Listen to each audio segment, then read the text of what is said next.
ঝরানো পরিশ্রম করতে হবে। প্রস্তুত থাকবেন? শুধু ঘাম দিয়ে হবে না, রাতের অন্ধকারে চোখের অশ্রু ছেড়ে আল্লাহর কাছ থেকে সাহায্য কামনা করতে হবে। ঘাম আর অশ্রুর বিনিময়ে শুধু বিপ্লব আসে না, পৃথিবীতে এর কোনো নজির নাই।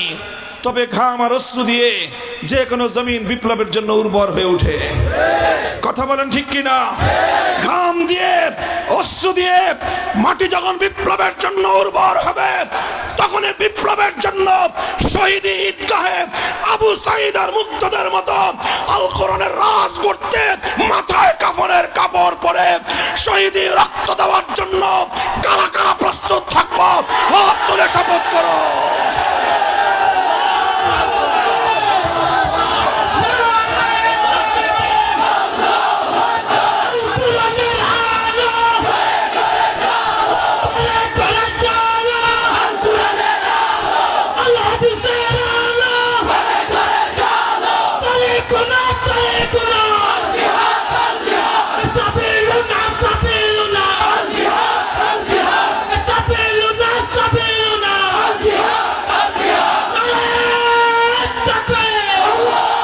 به ونتوكل عليه ونشهد أن لا إله إلا الله وحده لا شريك له ونشهد أن سيدنا ومولانا محمدا عبده ورسوله صلى الله تعالى عليه وعلى آله وأصحابه وبارك وسلم تسليما كثيرا. أما بعد فأعوذ بالله من الشيطان الرجيم. بسم الله الرحمن الرحيم. الذين إن مكناهم في الأرض أقاموا الصلاة وآتوا الزكاة وأمروا بالمعروف ونهوا عن المنكر ولله عاقبة الأمور. بارك الله لنا ولكم في القرآن العظيم ونفعنا وإياكم بالآيات والذكر الحكيم. اللهم صل على محمد وعلى آل محمد كما صليت على إبراهيم وعلى آل إبراهيم إنك حميد مجيد. اللهم بارك على محمد وعلى آل محمد كما باركت على إبراهيم وعلى آل إبراهيم إنك حميد مجيد.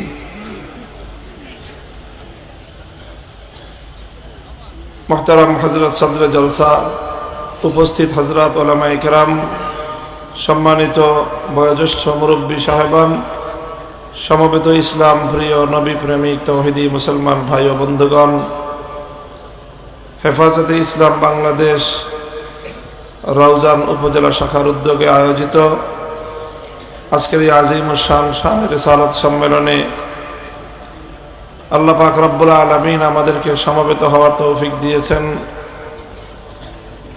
রাউজানের সরকারি কলেজ ময়দানে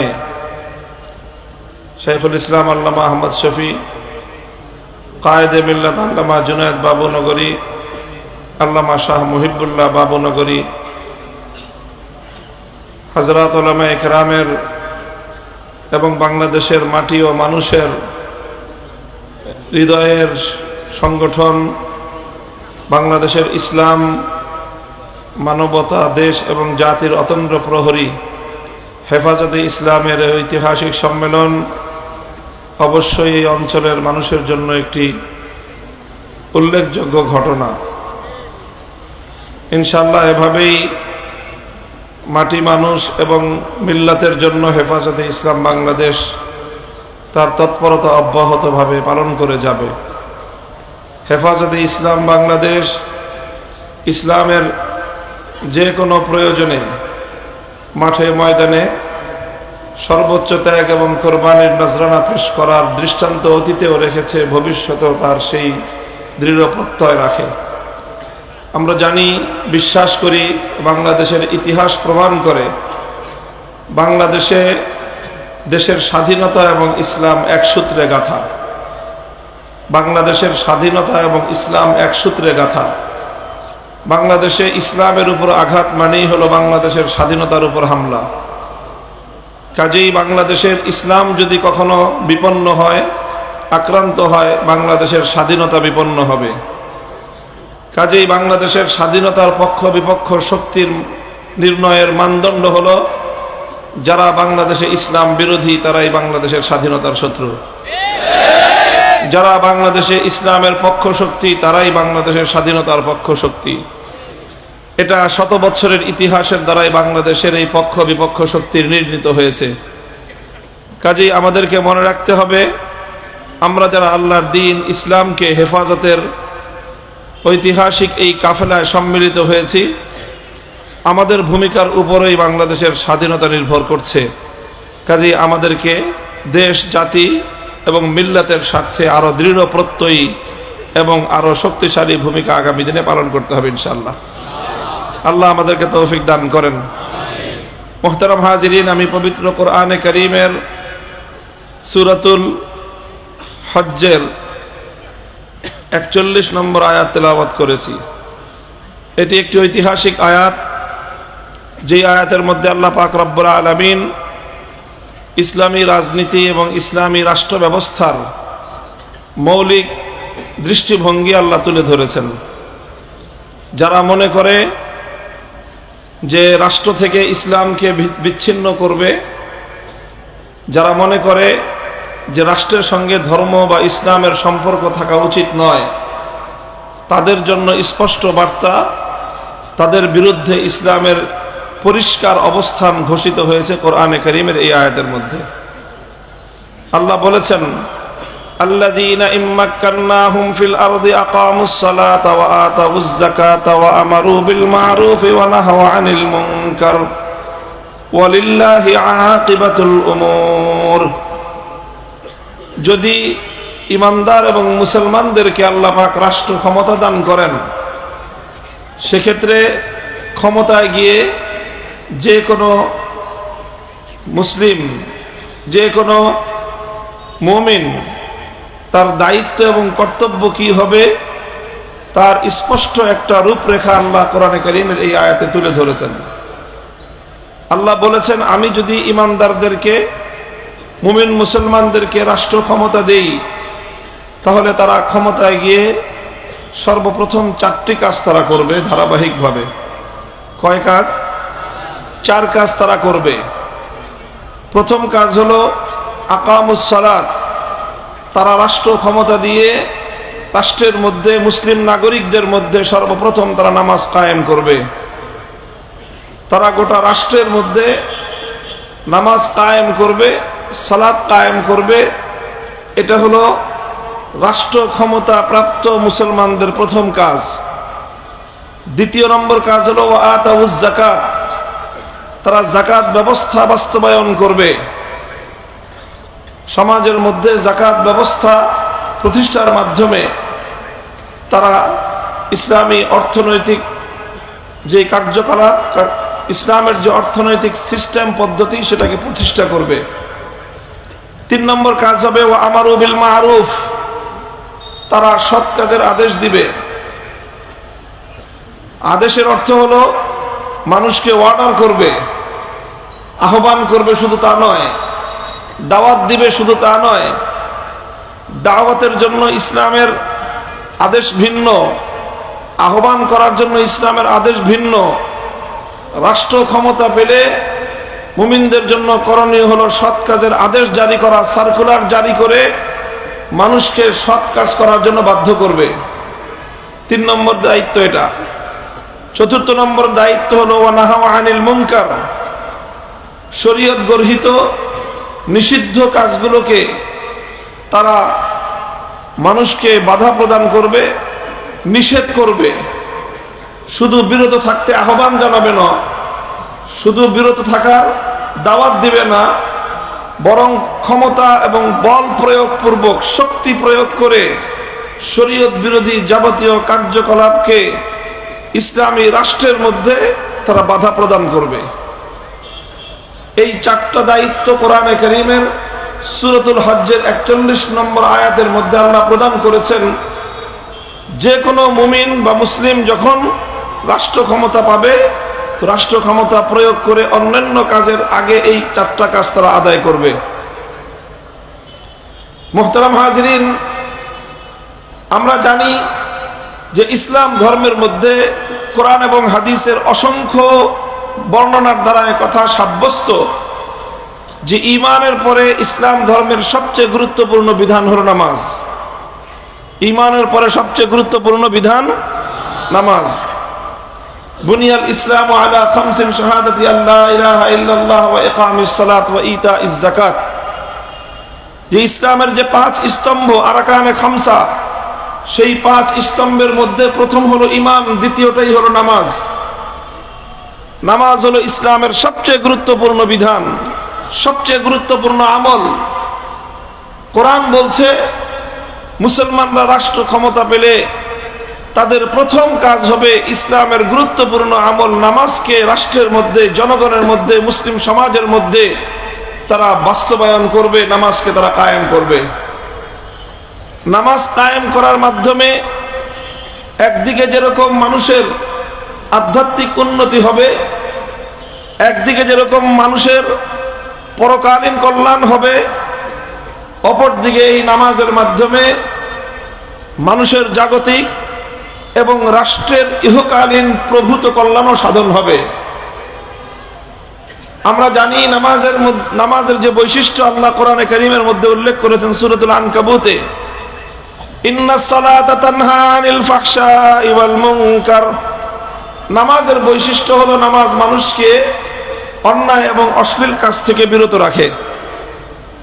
সুতরাং রাষ্ট্রের মধ্যে যখন সরকারিভাবে নামাজকে সকল স্তরে বাধ্যতামূলক করা হবে, রাষ্ট্রের দায়িত্বশীলরা নামাজ আদায় করতে বাধ্য হবে, রাজনৈতিক নেতারা নামাজ পড়তে বাধ্য হবে, রাষ্ট্রের আমলারা, রাষ্ট্রের দায়িত্বশীল কর্মকর্তারা নামাজ পড়তে বাধ্য হবে, রাষ্ট্রের যারা বিভিন্ন কর্মকাণ্ডে নিয়োজিত হবে, ঠিকাদার, অন্যান্য কন্ট্রাক্টর, কার্য সম্পাদনকারী, মাঠ পর্যায়ের সরকারি কর্মকর্তা কর্মচারী সকলে যখন নামাজ পড়তে বাধ্য হবে, তো আশা করা যায় এই নামাজ তাদের অধিকাংশ মানুষের মধ্যে বা সকলের মধ্যেই নামাজের যে স্বভাবজাত ক্রিয়া, সেটা হলো অন্যায় এবং অশ্লীল কাজ থেকে মানুষকে বিরত রাখা, সমাজের সকল স্তর থেকে অন্যায় এবং অশ্লীল কাজ থেকে বিরত রাখার প্রভাব তৈরি হবে।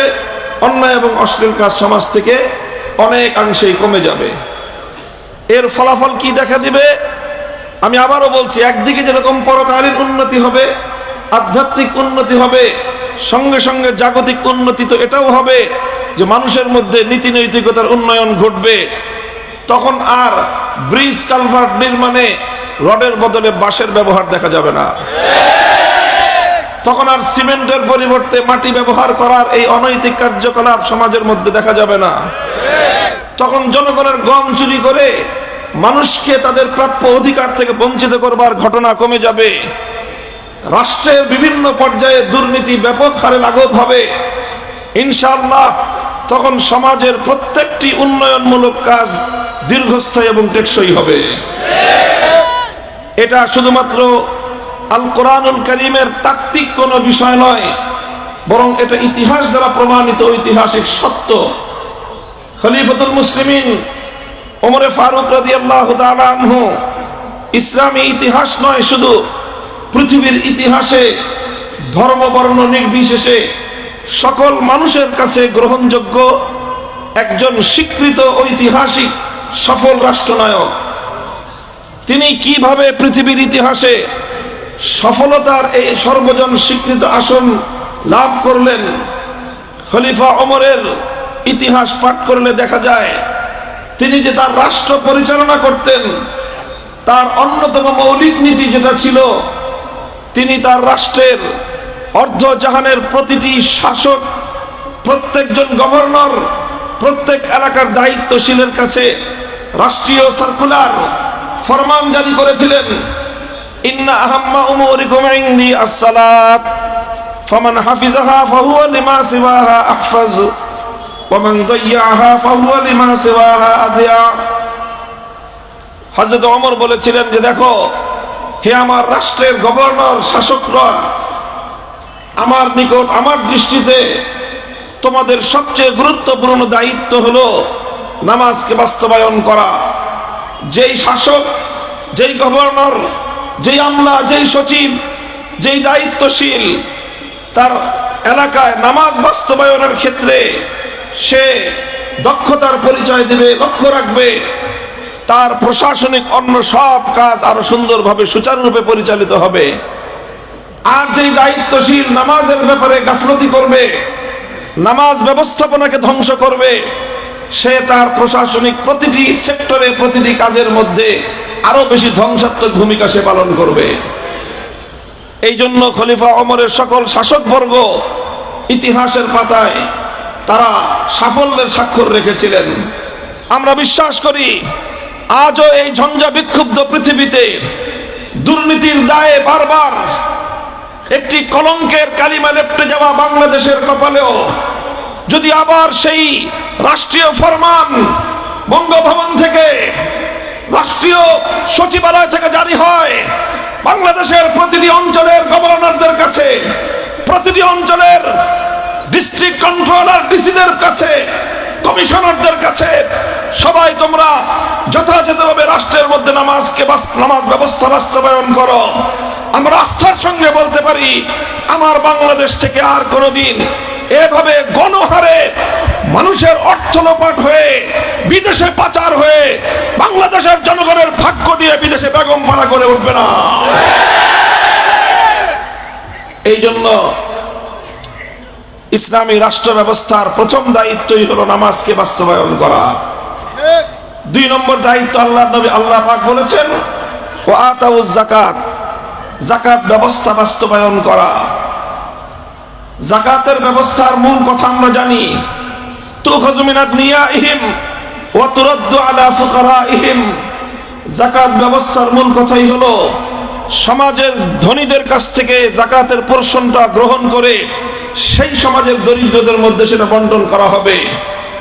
যাকাত ব্যবস্থা যদি বাস্তবায়ন হয়, যে কোনো সমাজে, যে কোনো রাষ্ট্রে, যে কোনো জনপদে ইসলাম প্রদত্ত যাকাত ব্যবস্থা বাস্তবায়ন হলে ঐতিহাসিক সত্যের প্রমাণের উপর নির্ভর করে আমরা বলতে পারি সেই সমাজে দারিদ্র্য থাকতে পারে না।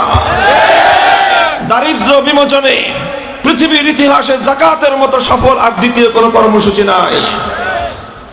এইভাবে নামাজ এবং যাকাতের মাধ্যমে ইসলামী রাষ্ট্রের সরকার তারা সর্বপ্রথম এই সকল দায়িত্বগুলো পালন শুরু করবে, পর্যায়ক্রমে অন্যান্য সকল কার্যকলাপ করবে, জনগণের উন্নয়ন করবে, রাস্তাঘাট নির্মাণ করবে, অর্থনৈতিক উন্নতি সাধন করবে, দেশের প্রতিটি জায়গায় মানুষের ভাগ্য উন্নয়নের জন্য তারা চেষ্টা করবে।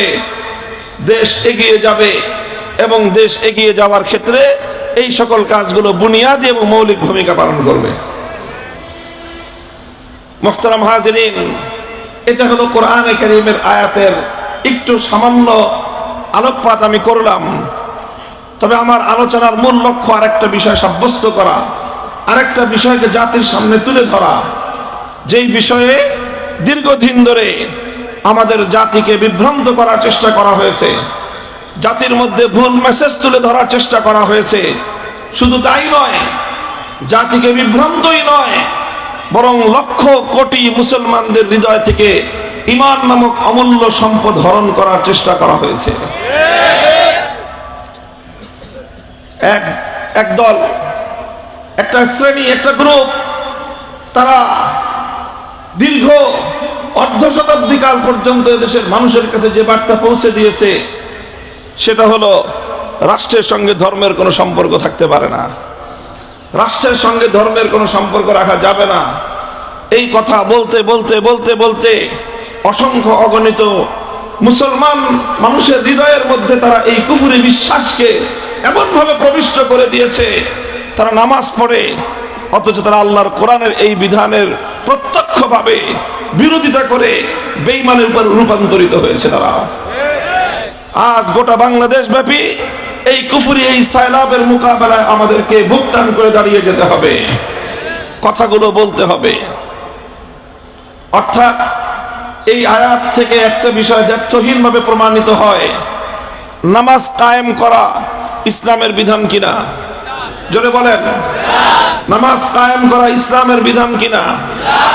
যাকাত বাস্তবায়ন করা ইসলামের বিধান কিনা? নামাজ এবং যাকাত এই দুটো বিষয় হলো ইসলামের 5 স্তম্ভের গুরুত্বপূর্ণ দুটি বিধান, দুটি স্তম্ভ। যেই 5 পিলারের উপর দাঁড়িয়ে আছে ইসলাম, সেই 5 পিলারের গুরুত্বপূর্ণ দুটি পিলার হলো নামাজ এবং যাকাত। আল কোরআন দ্ব্যর্থহীন ভাষায় বলছে, রাষ্ট্রের দায়িত্ব হলো ইসলামের এই পিলারগুলোকে বাস্তবায়ন করা, অর্থাৎ ইসলামকে বাস্তবায়ন করা, ইসলামকে বাস্তবায়ন করা, ইসলামের প্রয়োগ নিশ্চিত করা, এটাই হলো রাষ্ট্রের দায়িত্ব। এই যদি হয় কোরআনে কারীমের স্পষ্ট নির্দেশনা। আমি এখানে কোরআনে কারীমের কোনো ব্যাখ্যা করতে যাই নাই, শুধু অনুবাদটা বলেছি। সূরাতুল হজ্জের 41 নম্বর আয়াত বলছে, রাষ্ট্র ক্ষমতা পেলে মুসলমানদের দায়িত্ব নামাজ কায়েম করা, যাকাত বাস্তবায়ন করা। তাহলে এই আয়াতের আলোকে ইসলামের বক্তব্য কি এটা স্পষ্ট হলো না যে ইসলাম ধর্ম অনুযায়ী, কোরআনের বিধান অনুযায়ী, আল্লাহ পাকের স্পষ্ট বাণী অনুযায়ী রাষ্ট্রের দায়িত্ব হলো ইসলামকে প্রতিষ্ঠা করা? কথা বলেন ঠিক কিনা? তাহলে রাষ্ট্রের সাথে ধর্মের সম্পর্ক আছে না নাই? রাষ্ট্রের সাথে ইসলামের সম্পর্ক আছে না নাই? রাষ্ট্রের প্রথম দায়িত্ব হলো ইসলামের সঙ্গে সম্পর্ক মজবুত করা। রাষ্ট্রের প্রথম দায়িত্ব হলো ইসলামের পিলারগুলোকে প্রতিষ্ঠিত করা। রাষ্ট্রের প্রথম দায়িত্ব হলো রাষ্ট্রের মধ্যে ইসলামকে বাস্তবায়ন করা। এটা যদি কোরআনের স্পষ্ট বিধান হয়ে থাকে, সুতরাং এই কথা বলতে কোনো দ্বিধা নাই যে ইসলামের বিধান অনুযায়ী, কোরআনের স্পষ্ট ঘোষণা অনুযায়ী রাষ্ট্র কোনোদিন ইসলামের বাইরে চলতে পারে না। রাষ্ট্র ব্যবস্থার সাথে ইসলামের সম্পর্ক অঙ্গাঙ্গিভাবে জড়িত। এছাড়াও কোরআনে কারীম শুরু থেকে শেষ পর্যন্ত অধ্যয়ন করলে, আল্লাহ নবীর সিরাত এবং নবীর হাদিসগুলো পাঠ করলে অসংখ্য অগণিত কোরআনের আয়াত এবং হাদিসের দ্বারা বোঝা যাবে যে ইসলামের, কোরআনের, হাদিসের বহু বিধান রয়েছে, যেই বিধানগুলো রাষ্ট্র ক্ষমতা ছাড়া বাস্তবায়ন করা যায় না। সেই বিধানগুলো আজ অসম্পূর্ণ অবস্থায়, অনেকটাই সেই বিধানগুলো অনেকটাই অকার্যকর অবস্থায় পড়ে আছে, কারণ রাষ্ট্র ক্ষমতা ইসলামকে সহ্য করতে পারে না। এই জন্য আজকে রাষ্ট্রকে ইসলাম থেকে বিচ্ছিন্ন করে রাখার কারণে অসংখ্য অগণিত কোরআন এবং হাদিসের বিধানগুলো অকার্যকর হয়ে আছে। যেই বিধানগুলো বাস্তবায়ন করতে হলে রাষ্ট্র ক্ষমতা প্রয়োগ করা ইসলামের পক্ষে জরুরি। সার কথা হলো এই, কোরআনের ঘোষণা অনুযায়ী, ইসলামের বিধান অনুযায়ী রাষ্ট্র কোনোদিন ইসলাম থেকে বিচ্ছিন্ন হতে পারে না। মুহতারাম হাজিরিন, এই জন্যই আমি একটা কথা অত্যন্ত জোরালোভাবে দ্ব্যর্থহীন কণ্ঠে বারবার ঘোষণা করতে চাই। সেটা হলো এই যে, যেহেতু ইসলাম রাষ্ট্রের দায়িত্ব হিসাবে ইসলামকে বাস্তবায়ন করাটাকে রাষ্ট্রের অন্যতম গুরুত্বপূর্ণ দায়িত্ব হিসেবে ঘোষণা করেছে, এই জন্য যারা ইসলামকে বিশ্বাস করে, যারা নিজেদেরকে মুসলমান বলে পরিচয় দেয়, যারা মুমিন মুসলমান, অন্তত তারা কোনোদিন ধর্মনিরপেক্ষ সেকুলার হওয়ার কোনো সুযোগ নাই। কোন মুসলমান কোনোদিন সেকুলার হতে পারে না, কোন মুসলিম ধর্মনিরপেক্ষ হতে পারে না। হ্যাঁ, অন্যান্য ধর্মাবলম্বী হিন্দু, বৌদ্ধ, খ্রিস্টান সহ অন্যান্য ধর্মাবলম্বীরা তারা ইচ্ছা করলে সেকুলার হতে পারে, ধর্মনিরপেক্ষ মতবাদ তারা গ্রহণ করতে পারে, তারা সেকুলারিজমকে অনুসরণ করতে পারে, কিন্তু কোন মুসলমান কোনদিন ধর্মনিরপেক্ষ হতে পারে না। মুসলমান কোনদিন সেকুলার হতে পারে না। প্রশ্ন করতে পারে কেউ, কারণ কি? হিন্দু, বৌদ্ধ, খ্রিস্টান, অন্যান্য ধর্মাবলম্বীরা ধর্মনিরপেক্ষ সেকুলার হতে পারলে মুসলমানরা কেন সেকুলার হতে পারবে না? একজন মুসলিম কেন ধর্মনিরপেক্ষ হতে পারবে না? কথার গোজামিলের কোনো স্কোপ নাই, পরিষ্কার কথা। এই কথাটা বোঝার জন্য, প্রশ্নের জবাব বোঝার জন্য আগে আমাদেরকে সেকুলারিজম, ধর্মনিরপেক্ষ মতবাদের এর পরিচয়টা বুঝতে হবে, ডেফিনেশনটা বুঝতে হবে যে ধর্মনিরপেক্ষ মতবাদ বলতে কি বোঝায়। ধর্মনিরপেক্ষ মতবাদ নিয়ে যতই বিশ্লেষণ করা হোক, এর সর্বশেষ যেই ব্যাখ্যাটা দাঁড়ায়, ধর্মনিরপেক্ষ মতবাদকে একটি রাজনৈতিক মতবাদ হিসেবে আখ্যায়িত করা হয়ে থাকে। এই মতবাদের সার কথা হলো, রাষ্ট্রের সাথে কোনো ধর্মের সম্পর্ক থাকতে পারবে না। রাষ্ট্রের সাথে কোনো ধর্মের সম্পর্ক থাকতে পারবে না।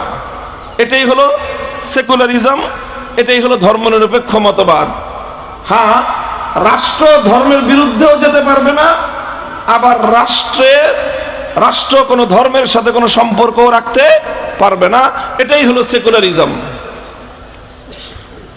যদি এটা হয় ধর্মনিরপেক্ষ মতবাদ, যে রাষ্ট্রের সঙ্গে ধর্মের কোনো সম্পর্ক থাকতে পারবে না, এটা দেখেন সমস্ত ধর্মনিরপেক্ষবাদীরা এই কথাই বলে যে রাষ্ট্রের কোনো ধর্ম থাকবে না, রাষ্ট্র কোনো ধর্মকে প্রেফার করতে পারবে না, রাষ্ট্র কোনো ধর্মকে অগ্রগণ্য মনে করতে পারবে না। এক কথায় বলতে গেলে রাষ্ট্রের সাথে ধর্মের কোনো সম্পর্ক থাকতে পারবে না। এটার নামই হলো সেকুলারিজম, এটার নামই হলো ধর্মনিরপেক্ষ মতবাদ। তো এই মতবাদ যদি কেউ গ্রহণ করতে চায়, একজন হিন্দু যদি ধর্মনিরপেক্ষ মতবাদকে গ্রহণ করতে চায়, হিন্দু ধর্মের দৃষ্টিকোণে তাতে কোনো সমস্যা নাই। একজন বৌদ্ধ অথবা খ্রিস্টান যদি ধর্মনিরপেক্ষ মতবাদকে গ্রহণ এবং অনুসরণ করতে চায়, তাহলে তার ধর্মের পক্ষ থেকে কোনো বিধিনিষেধ নাই। কেন নাই? বিধিনিষেধ এই জন্য নাই, কারণ হিন্দু ধর্ম তার কোনো অনুসারীকে, কোনো হিন্দুকে কথা বলে না যে তোমার রাষ্ট্রটাকে তুমি হিন্দু ধর্ম অনুযায়ী চালাও। হিন্দু ধর্মের ধর্মগ্রন্থ গীতা অথবা তাদের ধর্মীয় পুরোহিত যারা আছে, তাদের ধর্ম প্রণেতা যারা আছে, কারো সূত্র দিয়ে এই কথা প্রমাণ করা যাবে না যে হিন্দু ধর্মের মধ্যে রাষ্ট্রকে ধর্ম অনুযায়ী চালানোর কোন সুস্পষ্ট কোনো নির্দেশনা বা কোনো গাইডলাইন আছে। হিন্দু ধর্মে এই কথা কেউ প্রমাণ করতে পারবে না। এটা আমাদের চ্যালেঞ্জ। তাহলে হিন্দু ধর্ম তার অনুসারী হিন্দুদেরকে কথা বলে নাই যে তোমার রাষ্ট্রকে তুমি তোমার ধর্ম অনুযায়ী চালাও। একই কথা বৌদ্ধ ধর্ম সম্পর্কেও প্রযোজ্য, যে বৌদ্ধ ধর্মের ধর্মপ্রণেতা গৌতম বুদ্ধ কিংবা তাদের ধর্মগ্রন্থ ত্রিপাঠক বৌদ্ধদেরকে এই কথা বাধ্যতামূলক বলে নাই যে তোমার রাষ্ট্রকে বৌদ্ধ ধর্ম অনুযায়ী চালাতে হবে। এটা বলবে কিভাবে? বৌদ্ধ ধর্মের মধ্যে তো রাষ্ট্র পরিচালনার কোনো রূপরেখাই নাই, বলবে কিভাবে? একই কথা খ্রিস্টানদের ব্যাপারেও। খ্রিস্ট ধর্মের তাদের ধর্মগ্রন্থ ইনজিল, তাদের ধর্মপ্রণেতা হযরত ঈসা আলাইহিস সালাতু ওয়াস সালাম থেকে তাদের ধর্মাবলম্বীদের প্রতি সংরক্ষিত রূপে এমন কোন বাণী, নির্দেশনা, ধর্মীয় কোন নির্দেশনা নাই যে তাদের রাষ্ট্রটাকে খ্রিস্টান ধর্ম অনুযায়ী পরিচালনা করতে হবে। কাজেই হিন্দু, বৌদ্ধ, খ্রিস্টান, অন্য সবগুলো ধর্ম, তারা ধর্মনিরপেক্ষ হতে গেলে তাদের ধর্মীয় দৃষ্টিকোণ থেকে কোনো আপত্তির কিছু নাই। এই জন্য একজন হিন্দু হয়ে ধর্মনিরপেক্ষ হতে পারে। সে রাষ্ট্রটাকে ধর্ম থেকে আলাদা রাখবে, এই জন্য সে ধর্মনিরপেক্ষ হবে। আবার সে হিন্দু ধর্মের কোনো বিধান সে লঙ্ঘন করে নাই, এই জন্য ধর্মীয় দৃষ্টিকোণ থেকে তার কোনো সমস্যা নাই। একই কথা বৌদ্ধ এবং খ্রিস্টানদের ব্যাপারেও, যে তারা তাদের রাষ্ট্রকে ধর্ম থেকে আলাদা রাখবে, তারা ধর্মনিরপেক্ষ মতবাদ অনুসরণ করবে। আর এটা করতে গেলে তাদের ধর্ম বৌদ্ধ অথবা খ্রিস্ট ধর্মের পক্ষ থেকে তাদের উপর কোনো বিধিনিষেধ আরোপ করা হবে না, বাধ্যতামূলক কোনো বিধান দেওয়া হবে না। এই জন্য একজন হিন্দু, বৌদ্ধ, খ্রিস্টান একই সময়ে ধর্মনিরপেক্ষ হতে পারে, আবার একই সময়ে তারা হিন্দু, বৌদ্ধ, খ্রিস্টানও থাকতে পারে, কোনো সমস্যা হয় না। এক্সেপ্ট ইসলাম। ইসলাম ধর্মের কথা সম্পূর্ণ ভিন্ন। ইসলাম একমাত্র ধর্ম পৃথিবীতে যেটা শুধুমাত্র কিছু ধর্মীয় আনুষ্ঠানিকতার বিধিবিধানের উপর সীমাবদ্ধ নয়। ইসলাম একমাত্র ধর্ম যেটা কমপ্লিট কোড অফ লাইফ। ইসলাম একমাত্র ধর্ম পূর্ণাঙ্গ জীবন ব্যবস্থা। ইসলামের মধ্যে ব্যক্তিগত ইবাদতের বিধান যেমন রয়েছে, ইসলামের মধ্যে পারিবারিক দাম্পত্যের বিধান যেমন রয়েছে, ইসলামের মধ্যে ব্যবসা বাণিজ্য, অর্থনৈতিক বিধিনিষেধ যেমন রয়েছে, একইভাবে রাষ্ট্র, রাজনীতি, আইন, আদালত, প্রশাসন কিভাবে চলবে পূর্ণাঙ্গ নির্দেশনা ইসলামের মধ্যে রয়েছে।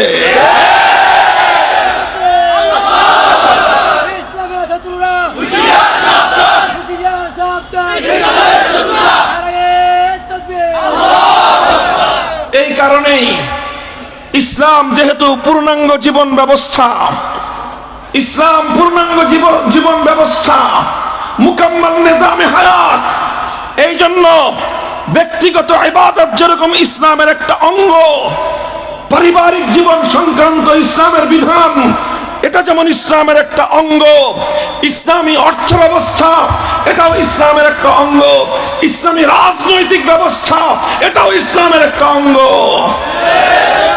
কেউ যদি ইসলামের অন্যান্য বিধান বাস্তবায়ন করে বা মান্য করে, আর শুধুমাত্র ইসলামের রাজনৈতিক বিধানকে যদি কেউ অস্বীকার করে, অমান্য করে, সে শুধু একটা বিধানকে অমান্য করলো তাই নয়, বরং সে ইসলামের অঙ্গহানি ঘটালো। সে ইসলামের অঙ্গহানি ঘটালো। মুসলমান হয়ে যে সকল কুলাঙ্গাররা ইসলামের অঙ্গহানি ঘটাতে চায়, তারা কোনদিন মুসলিম তো দূরের কথা, ইসলামের বন্ধু হতে পারে না, তারা ইসলামের জানের শত্রু।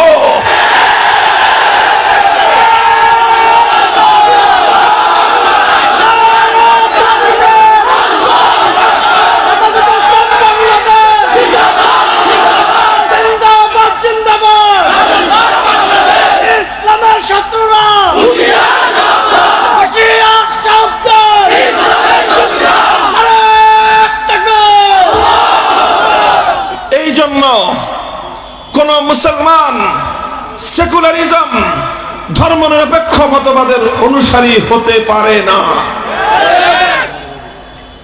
আরো স্পষ্ট ভাষায় বুঝে নেন কেন পারে না। দেখেন, যদি একটা মানুষ ধর্মনিরপেক্ষ মতবাদ অথবা সেকুলারিজমকে যদি সে গ্রহণ করতে চায়, তাহলে সেকুলারিজমের যে মূল দর্শন, রাষ্ট্রকে ধর্ম থেকে আলাদা করা, এটাকে তাকে মানতে হবে।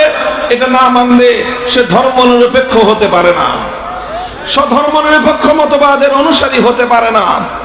রাষ্ট্রকে ধর্ম থেকে আলাদা না করলে সেকুলারিজমের অনুশীলন চর্চা করা যায় না। রাষ্ট্রকে ধর্ম থেকে আলাদা না করলে ধর্মনিরপেক্ষ মতবাদের অনুসারী হওয়া যায় না। তাহলে ধর্মনিরপেক্ষ মতবাদের অনুসারী হতে গেলে রাষ্ট্রকে ধর্ম থেকে আলাদা করতে হবে।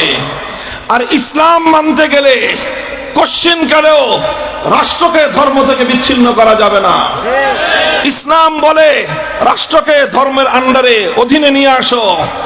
ধর্ম অনুযায়ী ব্যক্তিগত জীবন চলবে, ইসলাম অনুযায়ী পরিবার জীবন চলবে, ইসলাম অনুযায়ী ব্যবসা বাণিজ্য অর্থনৈতিক কার্যকলাপ চলবে, ইসলাম অনুযায়ী আদালত বিচার ব্যবস্থা চলবে, ইসলাম অনুযায়ী প্রশাসন চলবে, ইসলাম অনুযায়ী রাষ্ট্র এবং রাজনীতি চলবে।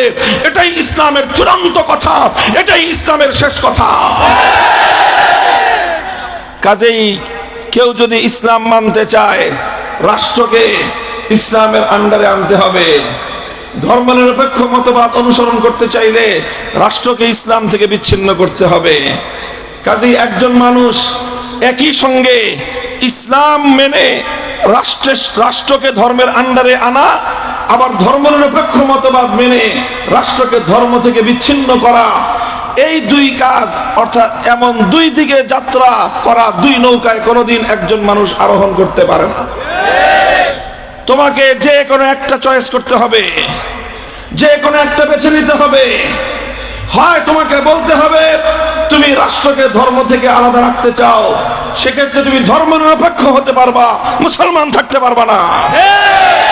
অন্যথায় ইসলামের বিধান মেনে রাষ্ট্রকে ধর্ম অনুযায়ী চালাতে হবে, সেক্ষেত্রে তুমি মুসলমান থাকতে পারবা, ধর্ম নিরপেক্ষ থাকতে পারবা না। গোজামিলের ভণ্ডামির কোন সুযোগ এখানে নাই। কেউ বলতে পারেন যে হুজুর আপনি তো বলতেছেন যে একই সঙ্গে মুসলিম আর ধর্ম নিরপেক্ষ থাকা যায় না, কারণ ইসলাম বলে রাষ্ট্রকে ধর্মের আন্ডারে আনো, ধর্ম নিরপেক্ষ মতবাদ বলে রাষ্ট্রকে ধর্ম থেকে বিচ্ছিন্ন করো। আপনারা বলেন একই সঙ্গে আন্ডারে আনা আবার বিচ্ছিন্ন করা, এই দুটো কাজ একসঙ্গে করা সম্ভব? বলেন সম্ভব? আপনাকে বলা হচ্ছে, একটা নির্দেশ দেওয়া হচ্ছে যে তুমি ঘরের ভিতরে থাকো, আর একটা নির্দেশ দেওয়া হচ্ছে তোমাকে তুমি ঘরের সাথে সম্পর্ক ছিন্ন করো। এই দুটো নির্দেশ এক সময় পালন করা সম্ভব? ঘরের ভিতরে থাকা, ঘর থেকে সম্পর্ক ছিন্ন করা, এই দুটো জিনিস যেমন একসঙ্গে বাস্তবায়ন করা সম্ভব নয়, ঠিক একই সঙ্গে ইসলাম মেনে রাষ্ট্রকে ধর্মের আন্ডারে আনা, আবার সেকুলারিজম মেনে রাষ্ট্র থেকে ধর্মকে বিচ্ছিন্ন করা, এই দুই নির্দেশ কোনোদিন একসঙ্গে বাস্তবায়ন করা সম্ভব নয়। এই কথাগুলো বলতে গেলে এখন তো নাম উল্লেখ করেই বলতে হয়, আর না হলে আমি রাজনৈতিক ওয়াজ মাহফিলে কোন রাজনৈতিক দলের নাম উল্লেখ করতে আমার ভালো লাগে না, কিন্তু এই জায়গাটায় কথা বলতে গেলে আওয়ামী লীগের নাম উচ্চারণ না করে সম্ভব না। এই বাংলাদেশে ধর্মনিরপেক্ষ মতবাদ নামক এই অভিশপ্ত রাজনীতি বাংলার মাটিতে আমদানি করেছে আওয়ামী লীগ। বিগত 54 বছর ধরে এই ভণ্ডামির রাজনৈতিক দর্শনের মাধ্যমে কোটি কোটি মানুষের ঈমান হরণ করেছে আওয়ামী লীগ। এখন কেউ বলবেন যে হুজুর আপনি বলতেছেন যে ইসলাম এবং ধর্মনিরপেক্ষ মতবাদ একসঙ্গে মানা যায় না। আওয়ামী লীগ তো মানলো, 54 বছর ধরে তো মানলো, তারা ধর্মনিরপেক্ষ থাকলো আবার তারা মুসলমানও থাকলো। এটা কেমনে থাকলো? এটা থাকছে কিভাবে? যেইভাবে শেখ হাসিনা ক্ষমতায় ছিল, জোর করে থাকছে, জোর করে থেকেছে। সে যেইভাবে ক্ষমতায় ছিল এইভাবে জোর করে তারা ইসলামেও ছিল। তাদের অবস্থা দুই অবস্থার যে কোনো এক অবস্থা থেকে শূন্য নয়। আমি চ্যালেঞ্জ করে বলছি, প্রমাণ করেন এটা। যদি সৎ সাহস থাকে বক্তব্যের আলোকে এই কথা খণ্ডন করেন। দুই অবস্থার যে কোনো এক অবস্থা থেকে খালি নয়। যারা ধর্মনিরপেক্ষ মতবাদের রাজনীতি করেন তাদের দুই অবস্থার যে কোনো এক অবস্থা হতেই হবে। হয় তারা ধর্মনিরপেক্ষ মতবাদটাকে বুঝে শুনে, কোন মুসলমান যদি ধর্মনিরপেক্ষ মতবাদের অনুসারী হয়ে থাকে, হয়তো সে ধর্মনিরপেক্ষ মতবাদকে বুঝে শুনে অনুসরণ করেছে। যদি বুঝে শুনে সে অনুসরণ করে থাকে, তার মানে সে বিশ্বাস করে রাষ্ট্রকে ধর্ম থেকে বিচ্ছিন্ন রাখতে হবে, তার মানে সে আল্লাহর কোরআনের আয়াতকে বিশ্বাস করে না। যদি সে ধর্মনিরপেক্ষ মতবাদকে বুঝে শুনে বিশ্বাস করে গ্রহণ করে থাকে, স্পষ্ট ঘোষণা সে বেঈমান, ঈমান নাই, একচুল পরিমাণ ঈমান থাকার কোনো সম্ভাবনা নাই। আরেক হতে পারে যে ধর্মনিরপেক্ষ মতবাদের অনুসরণ করেছে না শুনে না বুঝেই, এবং আমার ধারণা অধিকাংশ আওয়ামী লীগের যারা মাঠ পর্যায়ের কর্মী এরা না বুঝেই ধর্মনিরপেক্ষ মতবাদের অনুসরণ করেছে, এটাই আমার ধারণা। এই জন্য এদেরকে আমরা কোনো সময় স্বাভাবিকভাবে অমুসলিম বলি না। আমরাও বুঝি যে এরা ধান্দার জন্য ধর্মনিরপেক্ষ মতবাদের কথা বলে। এরা সত্যিকার অর্থে ধর্মনিরপেক্ষ মতবাদকে বিশ্বাস করে না। যদি ধর্মনিরপেক্ষ মতবাদকে না বুঝে বিশ্বাস না করে যদি কেউ করে থাকে, তো যারা না বুঝে না শুনে কোনো মতবাদের অনুসারী হয়, এদের সম্পর্কে সবচেয়ে হালকা যে শব্দটা প্রয়োগ করা যায় সেটা হলো গণ্ডমূর্খের দল। কারণ না বুঝে না শুনে তুমি একটা মতবাদের অনুসরণ করবা, কোন শিক্ষিত সচেতন মানুষ এই কাজ করতে পারে না। এবার তোমাদের অধিকার রয়েছে নিজেদের অবস্থান পরিষ্কার করার। হয় তুমি বলবা যে হ্যাঁ ধর্মনিরপেক্ষ মতবাদ বুঝে শুনে করেছি, সেক্ষেত্রে তোমার ব্যাপারে ফতোয়া হলো তুমি বেঈমান। আর বলবা যে না আমি ধর্মনিরপেক্ষ মতবাদ না বুঝে শুনে অনুসরণ করেছি, সেই ক্ষেত্রে তোমার ব্যাপারে মন্তব্য হলো তোমরা গণ্ডমূর্খের দল। এর বাইরে যাওয়ার কোনো সুযোগ নাই, হয় বেঈমান হবে আর না হয় মূর্খের দল হবে। যারা আওয়ামী লীগের সংগঠনে থেকে ইসলামের অনুসারী বলে দাবি করে তাদের ব্যাপারে এই মন্তব্য। হ্যাঁ, যদি কেউ হিন্দু হয়ে থাকে তাহলে সে হিন্দু এবং ধর্মনিরপেক্ষ একসাথে হতে পারে, তার ব্যাপারে কোনো কথা নাই। বৌদ্ধ বা খ্রিস্টানরা একসঙ্গে বৌদ্ধ খ্রিস্টান এবং ধর্মনিরপেক্ষ হতে পারে, কারণ সেক্ষেত্রে তাদের ধর্মনিরপেক্ষ মতবাদও ছাড়তে হয় না, ধর্মের কোনো বিধানও ছাড়তে হয় না। কিন্তু মুসলমান হয়ে ধর্মনিরপেক্ষ মতবাদ অনুসরণ করতে গেলে যে কোনো এক কুল রক্ষা করতে হবে, আরেক কুল ছাড়তে হবে। ইসলামকে রক্ষা করতে গেলে ধর্মনিরপেক্ষ মতবাদ ছাড়তে হবে, ধর্মনিরপেক্ষ মতবাদকে ধরতে হলে আল্লাহর কোরআনের বিধানকে ছাড়তে হবে। অনেকেই তো বলে যে আওয়ামী লীগকে বাংলাদেশের রাজনীতিতে আর এন্ট্রি দিবেন না আপনারা। তো আমি একটা অতিরিক্ত কথা বলি, যদি বাংলাদেশের মানুষ মানে কোনোদিন তাদেরকে ক্ষমা করতে চায় তাহলে করলে তাদের একটা জিনিস করা দরকার, সেটা হলো জাতির সামনে তাদের অবস্থান পরিষ্কার করা দরকার যে তারা ইসলামকে বিশ্বাস করে না তারা ধর্মনিরপেক্ষ মতবাদের কথা বিশ্বাস করে। যে কোনো একটাকে পরিষ্কার করে রাজনীতিতে আসা দরকার। এই ভণ্ডামির মুখোশ পরিধান করে জাতির সঙ্গে ধোঁকাবাজি করে জাতিকে প্রতারিত করে অসংখ্য মানুষের ঈমান হরণ করবার অধিকার নাই। এই কাজ করতে গেলে আগামীতে তাদেরকে রুখে দাঁড়াতে হবে, রাজপথে রাজনৈতিকভাবে মোকাবেলা করতে হবে।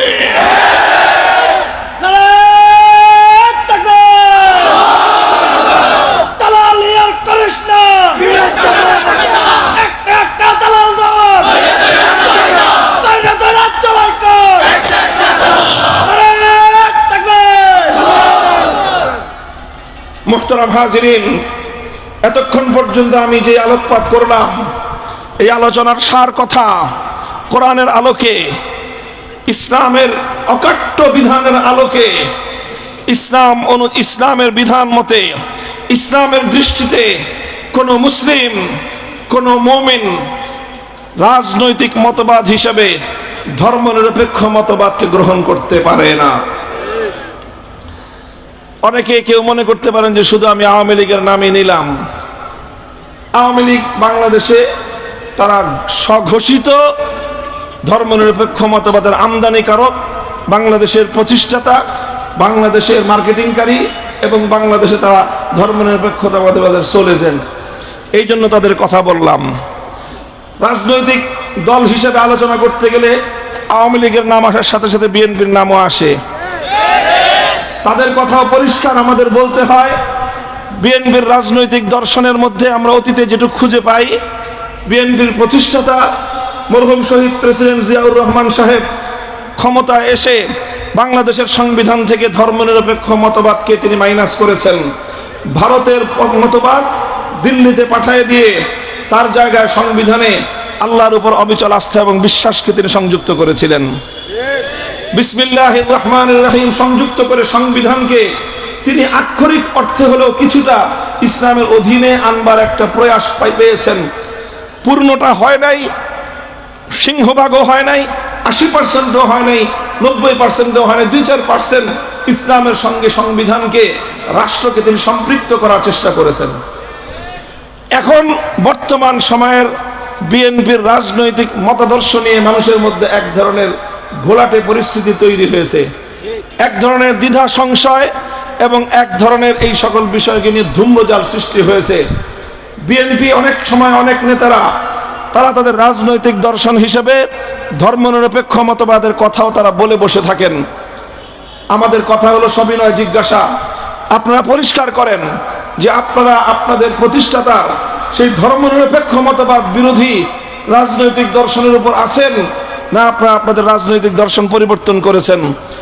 যদি আগেরটায় থেকে থাকেন এক কথা, আর যদি তারা বলে থাকে যে না আমরাও আমাদের রাজনৈতিক মতাদর্শ পরিবর্তন করে ধর্মনিরপেক্ষ মতবাদকে নিজেদের রাজনৈতিক দর্শন হিসেবে গ্রহণ করেছি, আমরাও রাষ্ট্রের সাথে ইসলামের সম্পর্ক দেখতে চাই না, এই কথা যেদিন বিএনপি বলবে তারপরের দিন নয়, সেই দিনই আমাদের পক্ষ থেকে স্পষ্ট ঘোষণা হবে বিএনপি আওয়ামী লীগের বি টিমে পরিণত হয়েছে।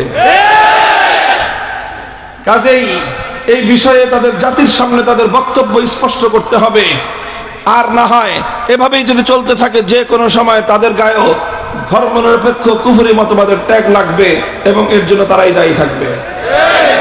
কথা পরিষ্কার। মুহতারাম হাজিরিন, ধর্মনিরপেক্ষ মতবাদের সঙ্গে ইসলামের যে সাংঘর্ষিকতা, ইসলামের যে বিরোধ, এটা আমি এতক্ষণ পর্যন্ত আল্লাহর কোরআনের সূরাতুল হজ্জের 41 নম্বর আয়াতের আলোকে, ইসলামের বিধানের আলোকে বর্ণনা করলাম। এবার আমার আখেরি পয়েন্ট হলো আলোচনার ধর্মীয় দৃষ্টিকোণ থেকে, ইসলামিক দৃষ্টিকোণ থেকে যেমনি ভাবে 90% মুসলমানের বাংলাদেশ, এই দেশে কোনোদিন ধর্মনিরপেক্ষ মতবাদ রাজনৈতিক দর্শন হিসেবে গ্রহণযোগ্য হতে পারে না, ঠিক একইভাবে ঐতিহাসিক দৃষ্টিকোণ থেকেও বাংলাদেশ কশ্চিনকালেও ধর্মনিরপেক্ষ মতবাদ অনুযায়ী চলতে পারে না। শুধু ইসলামিক দৃষ্টিকোণ নয়, ঐতিহাসিক দৃষ্টিকোণ থেকেও বাংলাদেশে ধর্মনিরপেক্ষ মতবাদ চলতে পারে না। বলবেন কোন ঐতিহাসিক দৃষ্টিভঙ্গি? সুদীর্ঘ ইতিহাসের পর্যালোচনায় আমি যাব না, শুধুমাত্র ইতিহাসের কথাগুলোকে স্মরণ করিয়ে দেওয়ার জন্য বলছি। এই বাংলাদেশের অতীতের 350 বছরের ইতিহাস পর্যালোচনা করুন। 1757 সালে এই দেশ, গোটা ভারতবর্ষ ইংরেজরা দখল করে। ইংরেজদের দখল করার আগ পর্যন্ত এই গোটা ভারতবর্ষ, এখানে আইন চলতো আল্লাহর কোরআনের আইন, রাষ্ট্র চলতো কোরআনী সংবিধান অনুযায়ী। 1757 সালে ইংরেজরা দেশটাকে দখল করার পরে 190 বছর পর্যন্ত রাষ্ট্র চলেছে ব্রিটিশ আইন অনুযায়ী। তাদের শাসন ব্যবস্থায় ধর্ম থেকে তারা রাষ্ট্রকে বিচ্ছিন্ন করে রেখেছিল। 190 বছর পর্যন্ত ব্রিটিশদের এই ধর্মনিরপেক্ষ তাদের বানানো বিচার ব্যবস্থা, শাসন ব্যবস্থা কুফরি মতবাদ থেকে রাষ্ট্রকে বিচ্ছিন্ন করে আবার এটাকে স্বকীয় আদর্শে পরিচালিত করবার জন্য আজাদির সংগ্রাম চলেছে 190 বছর। অনেক রক্ত ইতিহাস, অনেক রক্ত ঝরানোর ইতিহাস, আজাদির সংগ্রামের দীর্ঘ ত্যাগ আর কোরবানি নজরানা পেশ করবার ইতিহাস। 1831 সালে বালাকোটের রণাঙ্গনে সৈয়দ আহমদ শহীদ রহমতুল্লাহ আলাইহির শাহাদাত বরণের ইতিহাস। এরও আগে 1803 সালে হযরত শাহ আব্দুল আজিজ মুহাদ্দিস দেহলভী রহমতুল্লাহ আলাইহির পক্ষ থেকে ঐতিহাসিক দারুল হরব ফতোয়ার ইতিহাস। তিনি বলেছিলেন, এই উপমহাদেশ, এখানে মুসলমানরা যদিও ব্যক্তিগত জীবনে ধর্ম পালন করতে পারে, কিন্তু রাষ্ট্র ইসলামী আইন অনুযায়ী চলে না। সুতরাং এই দেশ দারুল হরব, এই দারুল হরবকে আবার দারুল ইসলামে পরিণত করার জন্য জিহাদ করা মুসলমানদের জন্য ফরজ।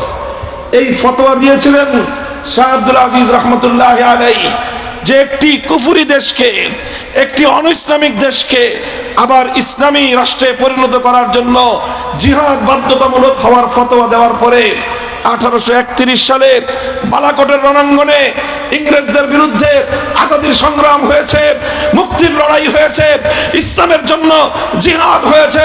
সৈয়দ আহমদ শহীদ জীবন দিয়েছেন অসংখ্য বীর মুজাহিদদের রক্তের বিনিময়ে। 1831 সালে বালাকোটের রণাঙ্গনে মুসলমানরা রক্ত দিয়েছেন, জীবন দিয়েছেন, পরাজিত হয়েছেন, তবে ইসলামের পতাকা সমুন্নীত হয়েছে। 1857 সালে আবার শামেলির রণাঙ্গনে হাফেজ জামিল রহমতুল্লাহ আলাইহির নেতৃত্বে জিহাদ হয়েছে, আজাদির সংগ্রাম, স্বাধীনতার সংগ্রাম, মুক্তির লড়াই। আবার আলেম ওলামাদের রক্তে আল্লাহর জমিন রঞ্জিত হয়েছে। তারা রক্ত দিয়েছেন, জীবন দিয়েছেন, ফাঁসি কাষ্ঠে ঝুলেছেন, কিন্তু আল্লাহর জমিনে কশ্চিনকালেও ধর্মনিরপেক্ষ মতবাদের মতো ব্রিটিশ প্রবর্তিত কুফরি মতবাদকে তারা মেনে নেন নাই। নারায়ে তাকবীর, নারায়ে তাকবীর, আল্লাহু আকবার। বিশ্বের মুসলিম এক হও, জিহাদ করো। বিশ্বের মুসলিম সাবিলুনা সাবিলুনা, আল জিহাদ আল জিহাদ, তরিকুনা তরিকুনা, আল জিহাদ আল জিহাদ, হয়তো শাহাদাত, নারায়ে তাকবীর। 1857 সালে সামনের রণাঙ্গনে রক্ত দিয়েছেন আলেম সমাজ, ফাঁসি কাষ্ঠে ঝুলেছেন আলেম সমাজ, অগ্নিকুণ্ডে নিক্ষিপ্ত হয়েছেন আলেম সমাজ, তাদেরকে গরু আর মহিষের চামড়ার মধ্যে ভরে সেই উত্তাল গঙ্গার স্রোতের মধ্যে ভাসিয়ে দেওয়া হয়েছে। ঘরে ঘরে এতিম হয়েছে আলেমদের সন্তানেরা, স্ত্রীরা বিধবা হয়েছেন, কোল খালি হয়েছে আলেমদের মায়েদের। এক সাগর রক্ত পেরিয়ে 1857 সালের এই রক্তক্ষয়ী আজাদির সংগ্রামকে সামনের দিকে এগিয়ে নিয়ে গিয়েছে মুসলমানরা। 1866 সালে দারুল উলুম দেওবন্দ প্রতিষ্ঠিত হয়। এরও 80 বছর পর সংগ্রামের মধ্য দিয়ে 1947 সালে ব্রিটিশদেরকে বিতাড়িত করে, ব্রিটিশদেরকে এই দেশ থেকে ঝাঁটাপেটা করে বিদায় করে গোটা ভারতবর্ষকে মুক্ত এবং স্বাধীন করা হয়। যখন ভারতবর্ষ মুক্ত হলো, ব্রিটিশদের দখলদারিত্ব থেকে স্বাধীনতা লাভ করলো, ঐতিহাসিক প্রশ্ন আসলো, স্বাধীনতা পাওয়ার আগ মুহূর্তে দেশটা চলবে কিভাবে? আগে তো চলতো ইসলাম অনুযায়ী, আগে চলতো আল্লাহর কোরআনের আইন অনুযায়ী, আগে 700 বছর পর্যন্ত চলেছে ইসলামী শরিয়ার আইন অনুযায়ী। এখন ব্রিটিশ পরবর্তী ভারত উপমহাদেশে কোন রাজনৈতিক দর্শন অনুযায়ী রাষ্ট্র ব্যবস্থা পরিচালিত হবে? এই প্রশ্ন আসার পর তখন গোটা ভারতবর্ষে দুই জাতি, হিন্দু এবং মুসলিম, প্রধানত দুই জাতি বসবাস করত। এই দুই জাতির মধ্যে ব্যাপকভাবে বিরোধ দেখা দিল। হিন্দুরা বলল গোটা ভারতবর্ষ চলবে একটা নীতি অনুযায়ী, সেটা হলো ধর্মনিরপেক্ষ মতবাদ। কারণ ধর্মনিরপেক্ষ মতবাদ অনুসরণ করা ছাড়া হিন্দুদের কাছে অন্য কোন রাজনৈতিক দর্শন নাই। হিন্দু ধর্মের মধ্যে রাষ্ট্র পরিচালনার কোন নীতি পলিসি কিছুই নাই, রূপরেখা নাই। এই জন্য তারা তাদের রাষ্ট্র ব্যবস্থা পরিচালনা করার জন্য ধর্মনিরপেক্ষ মতবাদকে তাদের রাজনৈতিক দর্শন হিসেবে তারা গ্রহণ করলো। হিন্দুরা দাবি করলো গোটা ভারতবর্ষ রাষ্ট্র চলবে ধর্মনিরপেক্ষ মতবাদ অনুযায়ী। 47 সালে গোটা ভারতবর্ষের অধিকাংশ মুসলমানদের দাবি ছিল যে না, আমরা রাষ্ট্র স্বাধীন করেছি, মুক্ত করছি, ব্রিটিশদের জিঞ্জির থেকে মুক্ত হয়ে গোলামীর শিকল ভেঙে এই দেশকে স্বাধীন করব, আর সেই স্বাধীন দেশে ধর্মনিরপেক্ষ মতবাদের অধীনে থাকবো। এজন্য সৈয়দ আহমদ রহমতুল্লাহ আলাইহি শাহাদাত বরণ করেন নাই, এজন্য সামনের রণাঙ্গনে হাফেজ জামান বুকের রক্ত দেন নাই, এজন্য আলেম সমাজ ফাঁসি কাষ্ঠে ঝুলেন নাই। ধর্মনিরপেক্ষ রাষ্ট্র করবার জন্য নেসার আলী তিতুমিররা বাসের কিল্লা করেন নাই, শরীয়তুল্লাহরা ফরায়েজি আন্দোলন ধর্মনিরপেক্ষ রাষ্ট্র করবার জন্য করেন নাই। এই জন্য অধিকাংশ মুসলমানদের দাবি হলো যে আমরা এমন একটা রাষ্ট্র চাই যেই রাষ্ট্রে আইন হবে আল্লাহর কোরআনের আইন, সংবিধান হবে ইসলামী শরিয়ার সংবিধান। এমন একটা রাষ্ট্র আমরা প্রতিষ্ঠা করতে চাই। মুহতারাম হাজিরিন, এটা আমি আমার কোনো বানানো কথা বলছি না, এটা ইতিহাসের অমোঘ সত্য, অস্বীকার করবার কোনো উপায় নাই। দ্বিজাতি তত্ত্বের ভিত্তিতে 1947 সালে দেশটা ভাগ হলো, হিন্দুরা একটা অংশ পেল, মুসলমানরা আরেকটা অংশ পেল। যদিও সেই বন্টনের মধ্যে বৈষম্য ছিল, সেই বন্টনে মুসলমানদেরকে জুলুম করা হয়েছে, প্রাপ্য অধিকার থেকে বঞ্চিত করা হয়েছে, অংশের দিক থেকে ক্ষুদ্র অংশ প্রদান করা হয়েছে, অর্ধেক অংশ প্রাপ্য হলেও দেয়া হয়েছে আমাদেরকে তার চেয়ে অনেক কম। সেই কমটুকুর মধ্যেও সমস্ত ক্রিম আর মাখনগুলো ভারতের অংশে দিয়ে আমাদেরকে আমাদের ন্যায্য প্রাপ্য হিস্সা থেকে বঞ্চিত করা হয়েছে 47 সালের দেশ বিভাগের সময়। আজকের যুগের বাংলাদেশের তৌহিদি আমার নতুন প্রজন্ম, ছাত্র জনতা, তোমরা বাংলাদেশের ম্যাপটার সামনে নিয়ে একদিন দেখবা বাংলাদেশের যে মানচিত্র, সেই মানচিত্র দেখলে মনে হবে যেন বাংলাদেশের মানচিত্রের উপর দিয়ে কোনো একটা তেল্লাচোরাকে ছেড়ে দেওয়া হয়েছিল। তেল্লাচোরা বুঝো না? তেল্লাচোরার এই পায়ের মধ্যে রং লাগাই ছেড়ে দিছে, তেল্লাচোরা হেঁটে গেছে আঁকা বাঁকা পথ, আর ওইভাবে বাংলাদেশটাকে ভারত থেকে সীমান্তটা ভাগ করা হয়েছে। আসল কাহিনী হলো এই, সীমান্ত এমন ভাবে ভাগ করা হয়েছে যেখানে ক্রিম, যেখানে মাখন, সেটাকে ভারতের অংশে দিয়ে মুসলমানদেরকে তাদের প্রাপ্য অধিকার থেকে বঞ্চিত করা হয়েছে। দার্জিলিং ভারতের পক্ষে দেওয়া হয়েছে, সেই বাংলাদেশের সুনামগঞ্জের জিরাই সাল্লা, সেই ছাতক উপজেলার ওইখানে যেখানে পাথরের খনি রয়েছে, পাথরের খনি ওই পাশে দেওয়া হয়েছে। একইভাবে বাংলাদেশের নেত্রকোনা, দুর্গাপুরের সেই প্রান্তিক অঞ্চলে বিরিশিরি, ওই সকল এলাকাগুলোতেও যেই সকল পাথরগুলো, পাহাড়গুলো মূল্যবান, সেগুলো ভারতের অংশে দিয়ে মুসলমানদের ভূখণ্ডকে প্রাকৃতিক সম্পদ থেকে বঞ্চিত করা হয়েছে। এইভাবেই এক দীর্ঘ বঞ্চনা, বৈষম্যের মধ্য দিয়েই 47 সালে মুসলমানরা তাদের জন্য একটা ভূখণ্ড পেয়েছিল, যেই ভূখণ্ডে তারা আইন কায়েম করবে, শাসন করবে আল্লাহর কোরআনের আইন অনুযায়ী, ইসলামী শরিয়ার বিধান অনুযায়ী। দেশ ভাগ হলো, এক ভাগ পেল ধর্মনিরপেক্ষতাবাদীরা, আরেক ভাগ পেল ইসলামপন্থীরা। যদিও ভাগ অর্ধাঅর্ধি হওয়ার কথা, 16 ভাগের মধ্যে তাদেরকে দিয়ে দেওয়া হলো 12 ভাগ, আমরা পেলাম শুধুমাত্র 4 ভাগ। এই 4 ভাগ পাওয়ার পর আমাদের পূর্বসূরীরা সকল বঞ্চনা, সকল বৈষম্যকে শুধুমাত্র একটি কারণে মেনে নিয়েছিলেন। সব বৈষম্য মেনে নিলাম, সকল জুলুম বঞ্চনা মেনে নিলাম, শুধুমাত্র একটি কারণে। আমাদের কথা ছিল, আমাদের পূর্বপুরুষদের চেতনা ছিল, আমরা এত বড় রাষ্ট্র না পেলেও ছোট্ট একটা রাষ্ট্র পেল, আমরা ছোট একটা রাষ্ট্র নিয়ে সন্তুষ্ট থাকতে চাই, ছোট্ট একটা ভূখণ্ড নিয়ে আমরা সন্তুষ্ট থাকতে চাই। এই ভূখণ্ডে হয়তো অনেক অর্থনৈতিক উন্নতি হবে না, অনেক অর্থনৈতিক সমৃদ্ধি হবে না, বিশ্ব দরবারে অনেক সমৃদ্ধ বড়লোক সম্পদশালী দেশ হিসেবে হয়তো আমরা মাথা উঁচু করে দাঁড়াতে পারবো না। আমরা চেয়েছিলাম 3 বেলা খেতে না পারলে অন্তত 1 বেলা খেয়ে থাকবো, 1 বেলাও খেতে না পারলে পেটে পাথর বাঁধবো। কিন্তু এমন একটা মানচিত্র চাই, এমন একটা ভূখণ্ড চাই, এমন একটা রাষ্ট্র চাই যে রাষ্ট্রে আইন চলবে আল্লাহর, সংবিধান হবে আল কোরআনের। এভাবে এই রাষ্ট্রটা ভাগ হলো। 47 সালে রাষ্ট্র ভাগ হওয়ার পরে স্বাভাবিকভাবেই হিন্দুদের অংশে তারা তাদের প্রতিশ্রুত রাজনৈতিক দর্শন, ধর্মনিরপেক্ষ মতবাদ বাস্তবায়ন করলো। মুসলিমদের ভূখণ্ডে প্রতিশ্রুতি অনুযায়ী, অঙ্গীকারের ওয়াদা অনুযায়ী ইসলামী শাসন কায়েম হওয়ার কথা। দুর্ভাগ্য মুসলিম জাতির, যারা রাষ্ট্রটা স্বাধীনতার পর রাষ্ট্রের দায়িত্বভার পেল, সেই পশ্চিম পাকিস্তানি গাদ্দার খান পাঠানের দল 24 বছর পর্যন্ত মুসলিম জাতির সঙ্গে গাদ্দারি, বিশ্বাসঘাতকতার বেঈমানি করেছে। যতবার তাদেরকে বলা হয়েছে যে তোমাদের তো কথা ছিল রাষ্ট্র ভাগ করবার সময় এই অংশ ব্রিটিশ প্রবর্তিত শাসন ব্যবস্থা অনুযায়ী চলবে না, এই অংশ ধর্মনিরপেক্ষ মতবাদ অনুযায়ী চলবে না, মুসলমানদের ভূখণ্ড চলবে আল্লাহর কোরআনের আইন অনুযায়ী, ইসলামী সংবিধান অনুযায়ী, সুতরাং তোমরা নিজামে ইসলাম বাস্তবায়ন করো। দুর্ভাগ্যজনকভাবে 24টা বছর পর্যন্ত পশ্চিম পাকিস্তানি খান পাঠানরা শুধুমাত্র আমাদের সাথে নয়, গোটা মুসলিম জাতির সঙ্গে গাদ্দারি, বিশ্বাসঘাতকতা, বরং ইসলামের সঙ্গে, আল্লাহর সঙ্গে তারা বেঈমানি করেছে। সেই বেঈমানির ফলস্বরূপ 1971 সালে জুলুমের বিরুদ্ধে, জালিমের বিরুদ্ধে মজলুমের লড়াই, বৈষম্যের বিরুদ্ধে ইনসাফের লড়াই করতে গিয়ে বাংলাদেশকে স্বাধীন করা হয়েছে।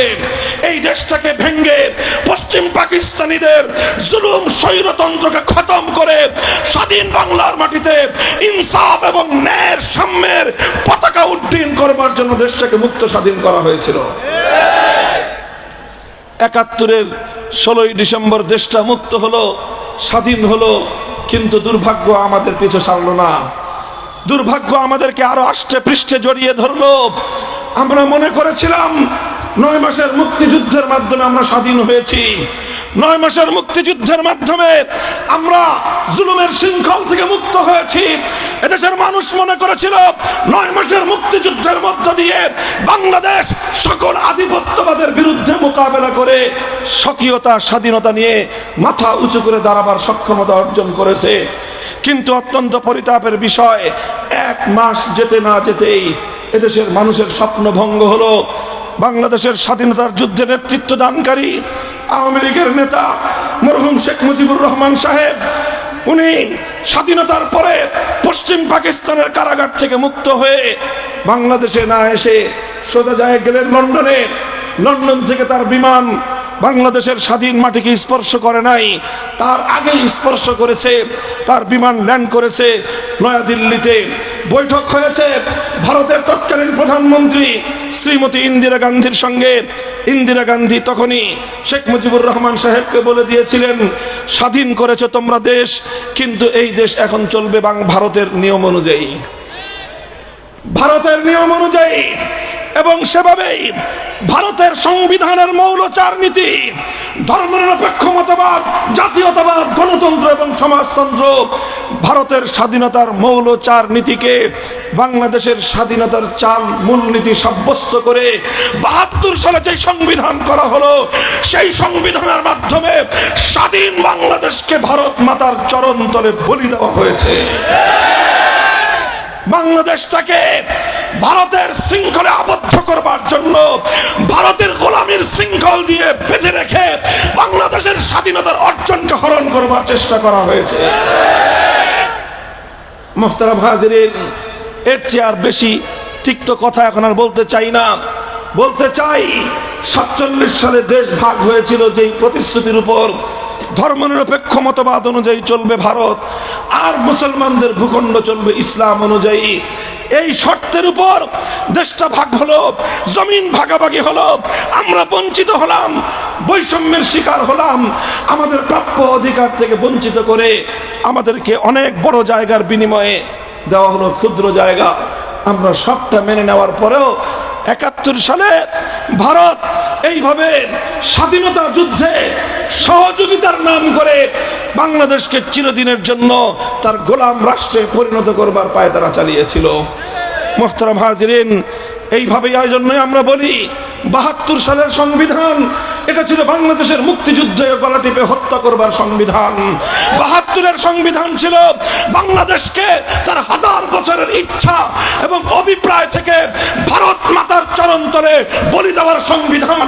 ৭২-এর সংবিধান ছিল বাংলাদেশের মানুষের ইসলামী চেতনাকে ধ্বংস করবার সংবিধান। ৭২-এর সংবিধান বাংলাদেশের মাটি এবং মানুষের সঙ্গে চূড়ান্ত গাদ্দারি আর বিশ্বাসঘাতকতার সংবিধান। এরপরে কেটে গেল ৫৪ বছর, অনেক ইতিহাস, অনেক চড়াই উতরাই, মাঝে মাঝে কিছুটা মুসলমানদের এই তৃষিত হৃদয়ে সামান্য একটু পানির ছিটে ফোঁটা দেওয়া হয়েছে। মুসলমানদের জাতি হিসেবে কোরআনের শাসন পাওয়ার যে অদম্য আগ্রহ, কখনো সেটাকে নিবারণ করা হয়নি। সেই তৃষিত হৃদয়ের বুক ফাটা আর্তচিৎকারের মুখে মাঝে মাঝে কয়েক ফোঁটা পানি দেওয়া হয়েছে। একবার সংবিধানের শুরুতে বিসমিল্লাহির রহমানির রহিম সংযুক্ত করে মুসলমানদের তৃষ্ণার্ত হৃদয়ে কয়েক ফোঁটা পানি দেওয়া হয়েছে। ধর্মনিরপেক্ষ মতবাদকে সংবিধান থেকে উচ্ছেদ করে আল্লাহর উপর অবিচল আস্থা এবং বিশ্বাসকে সংযুক্ত করে মুসলমানদের হৃদয়ে আরেকটা সান্ত্বনার প্রলেপ দেওয়া হয়েছে। আর সর্বশেষ রাষ্ট্র ধর্ম ইসলাম ঘোষণা করে সংবিধানের মধ্যে বাংলাদেশে সেই দেশকে বিভক্ত করবার মূল সূত্রের দিকে সামান্য একটু অগ্রসর হওয়ার এক কদম রাখা হয়েছে। এই তিনটি অর্জনের মধ্য দিয়ে বাংলাদেশ সামনের দিকে অগ্রসর হচ্ছিল। কিন্তু ২০০৮ সালে ক্ষমতার মসনদে এসে স্বৈরাচারী ফ্যাসিবাদী ভিনদেশী ভারতের কৃতদাসী শেখ হাসিনা সরকার অত্যন্ত ন্যাক্কারজনকভাবে, অত্যন্ত জঘন্যভাবে বাংলাদেশের সংবিধান থেকে আল্লাহর উপর অবিচল আস্থা এবং বিশ্বাসকে উৎখাত করে ৯০% মুসলমানদের হৃদয় আঘাত করে আবার সেই ভারতীয় দাসত্বের শৃঙ্খল ধর্মনিরপেক্ষ মতবাদ বাংলাদেশের সংবিধানে সংযুক্ত করেছে। এই হলো বাংলাদেশের যে ইতিহাস আমি আপনাদেরকে বলছিলাম।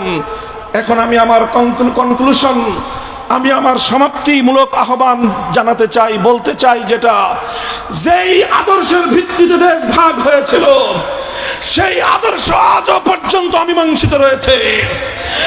যেই কথার ভিত্তিতে আমার মুসলমানদের এই জনপদকে ভারতীয় আধিপত্য থেকে, ভারতের শৃঙ্খল থেকে মুক্ত করা হয়েছিল, আজও আমাদের সেই স্বপ্ন পূরণ হয় নাই।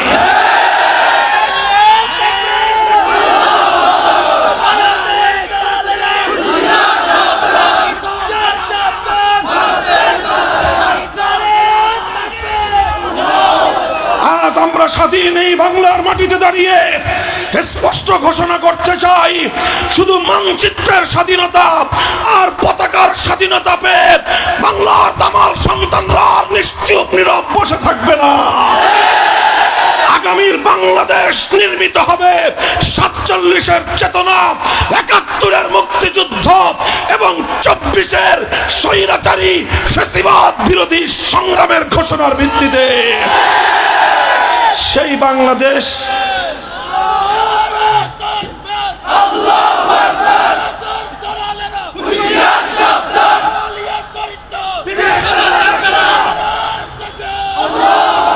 এই চেতনা অনুযায়ী আবার বলছি, 47 সালের দেশ বিভাগ, 71-এর বৈষম্য বিরোধী লড়াই, ঐতিহাসিক মুক্তিযুদ্ধ এবং 2024-এর জুলাই আগস্ট বিপ্লবের চেতনার ভিত্তিতেই গড়ে তুলতে হবে আগামীর বাংলাদেশ। এই বাংলাদেশে আর ভারতীয় অথবা ভিনদেশীয় কোন রাষ্ট্রের আধিপত্য চলবে না, চলতে দেওয়া হবে না।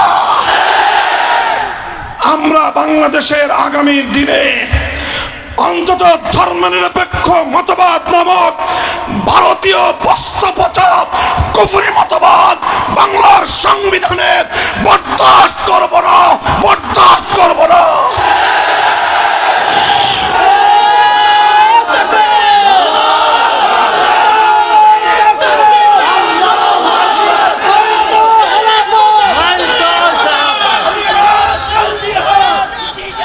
এজন্য আমাদের পরিষ্কার ঘোষণা, আলহামদুলিল্লাহ জুলাই এবং আগস্টের বিপ্লবের মধ্য দিয়ে প্রমাণ হয়েছে এ জাতির অদম্য স্পৃহাকে দাবায় রাখবার শক্তি কোনো অপশক্তির নাই। বাংলার দামাল ছেলেরা জাগতে শুরু করেছে। বাংলা মায়েরা, বাংলার মায়েরা তাদের সন্তানদেরকে জাতির মুক্তির জন্য উৎসর্গ করতে শিখেছেন। ঘরে ঘরে আবু সাইদ মুগ্ধরা জন্মগ্রহণ করছে। স্কুল, কলেজ, ইউনিভার্সিটি, আলিয়া মাদ্রাসা, কওমি মাদ্রাসার ভেদাভেদ ভুলে গিয়ে তাওহীদ এবং একত্ববাদের চেতনায় বাংলার সমস্ত মুসলমান আজ ঐক্যবদ্ধ। আগামীর বাংলাদেশ হবে ইসলামের বাংলাদেশ, আগামীর বাংলাদেশ হবে খেলাফতের বাংলাদেশ।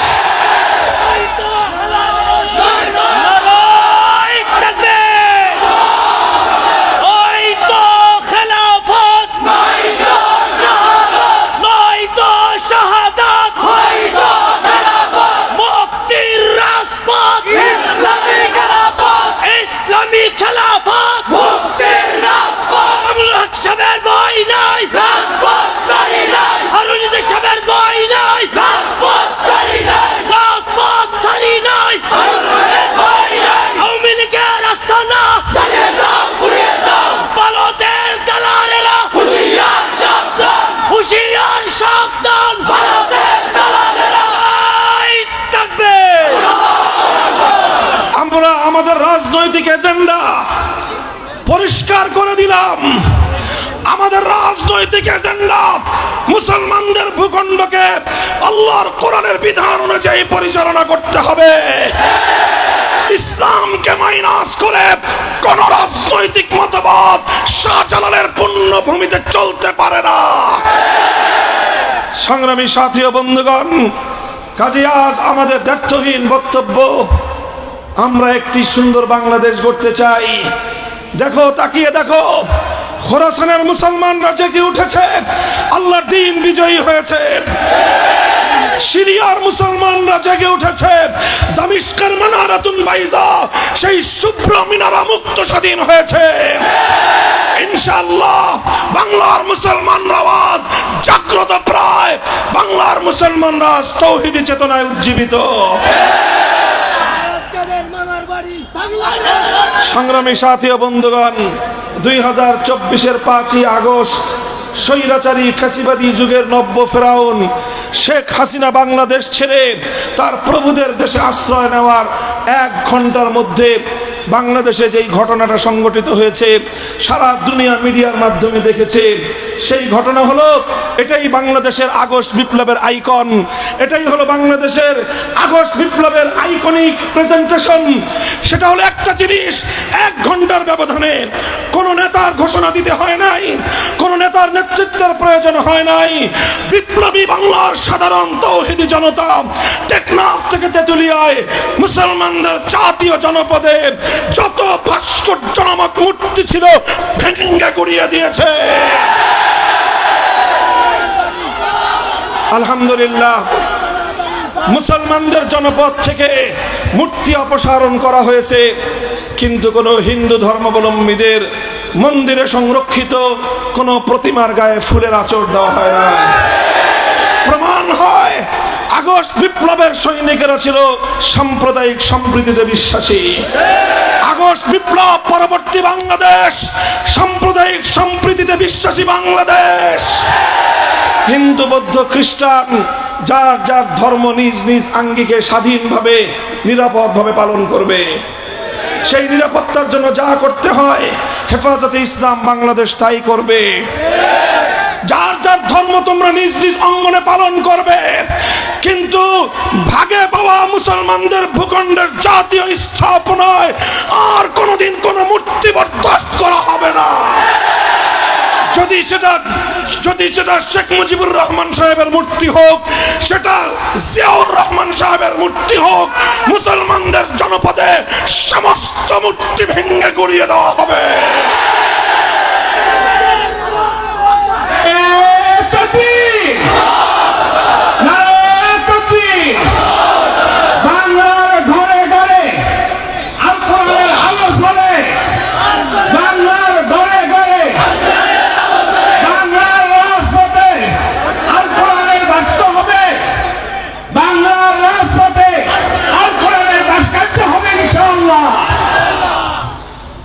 এই প্রস্তুত আছেন তো সবাই ইনশাআল্লাহ? আমরা আমাদের আখেরি পয়গাম বলতে চাই, আমাদের বাংলাদেশের মানুষ অনেক রঙের বাংলাদেশ দেখেছে। একবার দেখেছে সোনার বাংলাদেশ, তারপরে দেখেছে দেশের মানুষ নতুন বাংলাদেশ, এরপরে দেশের মানুষ দেখেছে সবুজ বাংলাদেশ, এরপরে দেশের মানুষ দেখেছে ডিজিটাল বাংলাদেশ, সর্বশেষ দেখা শেষ স্মার্ট বাংলাদেশ। পরিষ্কার ঘোষণা, আগামীর বাংলাদেশ হবে ইসলামের বাংলাদেশ, খেলাফতের বাংলাদেশ।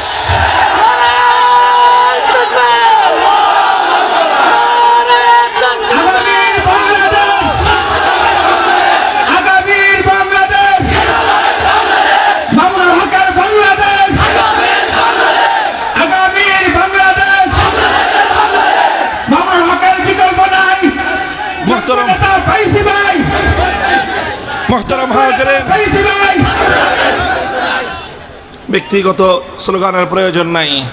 দেখেন, আমি একটা কথা পরিষ্কার করে দিই আপনাদের কাছে, আমি ওয়াজ মাহফিলের মঞ্চে, ইসলামিক আলোচনার মঞ্চে ইসলামী রাজনৈতিক দর্শনের কথা বলা, এটাই আমার এজেন্ডা, এটাই আমার মাহফিল করবার মূল টার্গেট। আমি ইসলামের রাজনৈতিক দর্শন, রাষ্ট্র ব্যবস্থার কথা বলি, তবে এই ধরনের ওয়াজ মাহফিলগুলো থেকে, নির্দলীয় মঞ্চগুলো থেকে কোনো দলীয় রাজনীতির কথা আমি বলি না, বলা পছন্দও করি না। আমার এই দর্শনটা আপনারা যারা আমাকে ভালোবাসেন অনুসরণ করার চেষ্টা করবেন। ইসলামকে সর্বতোভাবে, সামগ্রিকভাবে আমরা জাতির সামনে তুলে ধরব, ইসলামের রাজনৈতিক দর্শনকে আমরা জাতির সামনে তুলে ধরব। কথা বলেন ঠিক না বেঠিক? পরিষ্কার আমাদের বক্তব্য, আমরা আগামীর বাংলাদেশ ইসলামের বাংলাদেশ দেখতে চাই। কথা বলেন ঠিক না বেঠিক? এই বাংলাদেশ শুধু বক্তৃতা দিয়ে হবে না, কথা বলেন, শুধু স্লোগান দিয়েও, এটার জন্য আমাদেরকে মেহনত আর পরিশ্রম করতে হবে, ঘাম ঝরানো পরিশ্রম করতে হবে। প্রস্তুত থাকবেন? শুধু ঘাম দিয়ে হবে না, রাতের অন্ধকারে চক্ষুরশ্রু ছেড়ে আল্লাহর কাছ থেকে সাহায্য কামনা করতে হবে। ঘাম আর অশ্রুর বিনিময়ে শুধু বিপ্লব আসে না, পৃথিবীতে এর কোনো নজির নাই। তবে ঘাম আর অশ্রু দিয়ে যে কোনো জমিন বিপ্লবের জন্য উর্বর হয়ে ওঠে। কথা বলেন ঠিক কিনা?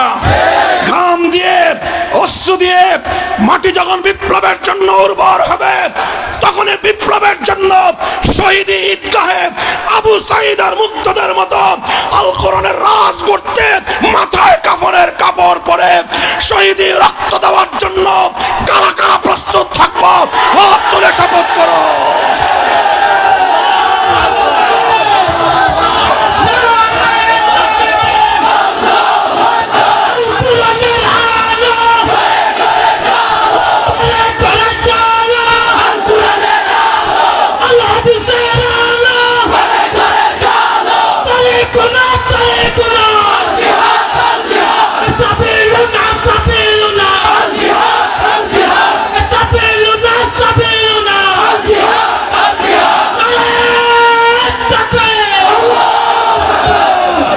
এই শপথ করেছেন তো? শুধু কথার কথা না, অঙ্গীকার। এই অঙ্গীকার কার সাথে? যারা বলেন কার সাথে? আল্লাহ পাক রব্বুল আলামিন আমাদের সকলকে অঙ্গীকার রক্ষা করার তৌফিক দান করেন। ইনশাআল্লাহ আমরা আমাদের জীবদ্দশায় বাংলার মাটিতে ইসলামী হুকুমত দেখে যাওয়ার স্বপ্ন দেখছি। আল্লাহ কবুল করুন। নাসরুম মিনাল্লাহি ওয়া ফাতহুন করিব ওয়া আখিরু দাওয়ানা আলহামদুলিল্লাহি রাব্বিল আলামিন। ওয়াসসালামু আলাইকুম ওয়া রাহমাতুল্লাহ।